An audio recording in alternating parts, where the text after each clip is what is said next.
Imagine our ancestors gazing at the night sky, sensing power everywhere, in the wind, the river, and in words. A curse is the belief that words or rituals can channel unseen forces to cause harm, a weapon made of belief, a wish for misfortune. Taboos are the flip side unwritten rules, the things you simply do not do, designed to protect society from danger. Breaking a taboo wasn't just a mistake, it was seen as inviting disaster, a crack in the cosmic order. Both curses and taboos are about control, projecting power outward or regulating behavior inward. They arise from our need to explain the world and our place in it, especially before science. When natural disasters struck, people blamed curses or broken taboos, searching for meaning in chaos. These beliefs are windows into the human mind, showing our drive to find patterns and causes, even when none exist. A drought after a quarrel with a priest? The priest's anger must have cursed the land. Sickness after a forbidden ritual? The ritual unleashed a negative force.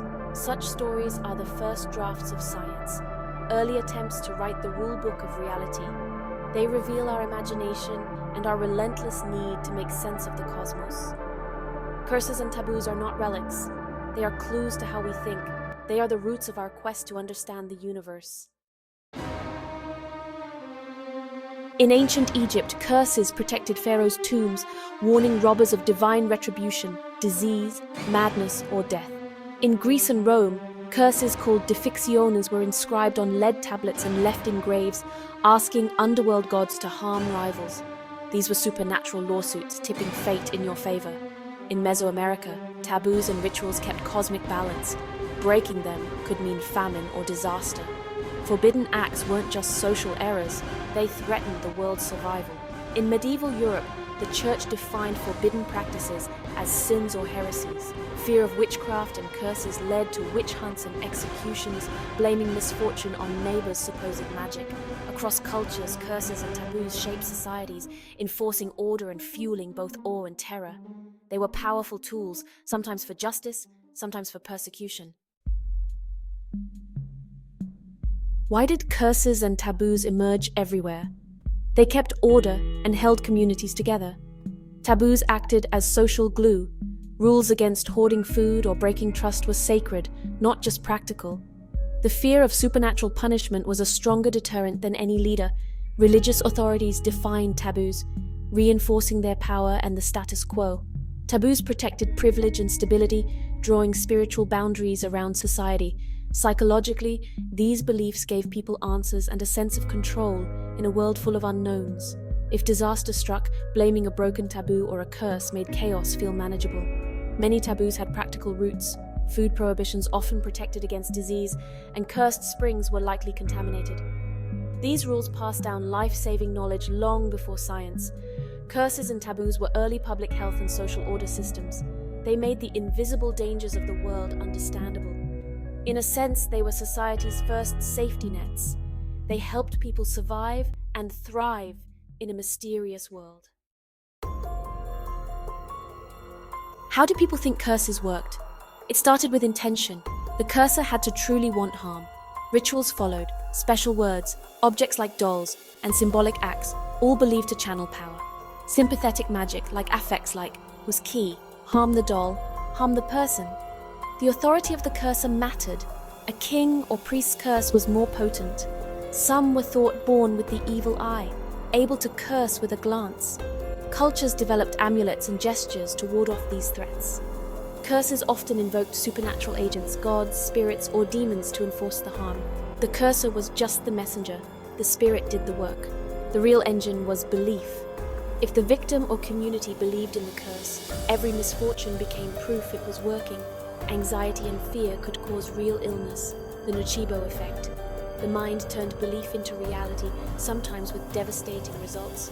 Curses worked because people believed they did. The power was psychological, not magical. The curse's true force was in the human mind.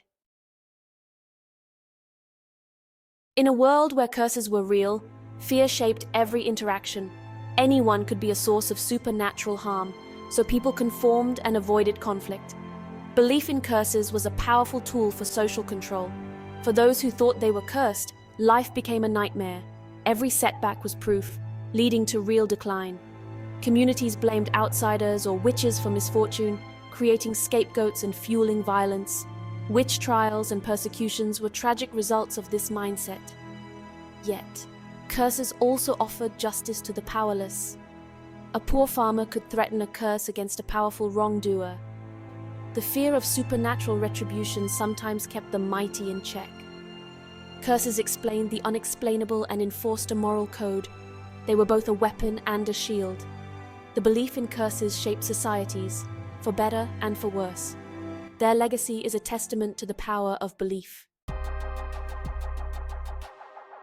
Today, we see curses and taboos through the lens of psychology, anthropology, and history.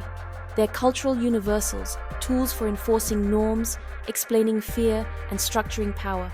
These beliefs shaped history, legitimizing rulers and fueling wars.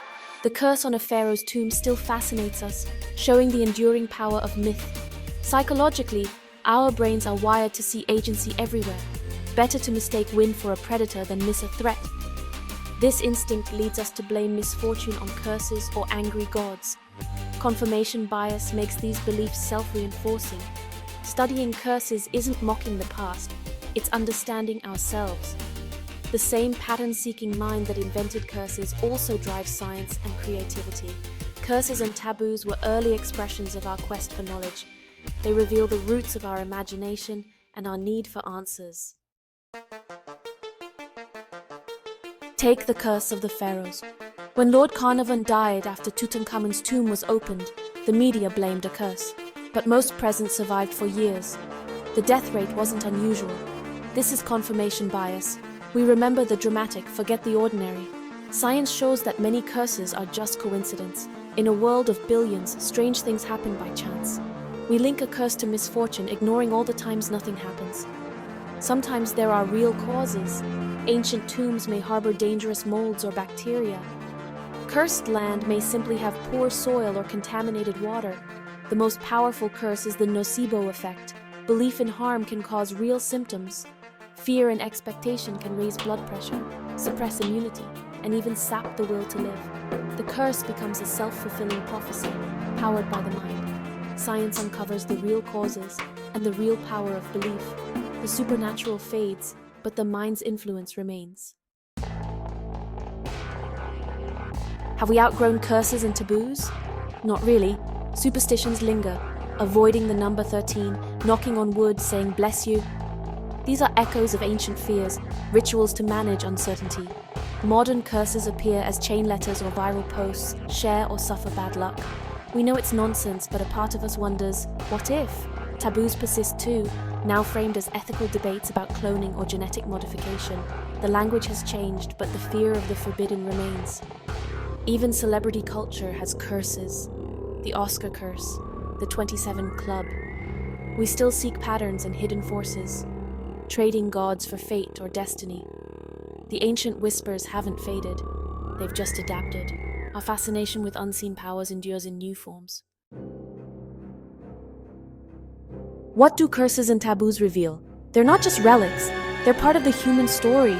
They show our need for meaning, order, and control in a chaotic world. The nocebo effect proves belief can shape reality. Our minds and bodies are deeply connected. These stories remind us to think critically and question our assumptions. Ancient beliefs mirror our modern fears: social shaming, conspiracy theories, scapegoating. The impulse to find simple answers and blame others is timeless. Studying curses is studying ourselves, our fears, hopes, and creativity. We've come far, but our brains and needs remain the same. By understanding these beliefs, we better understand our past, our present, and our search for meaning.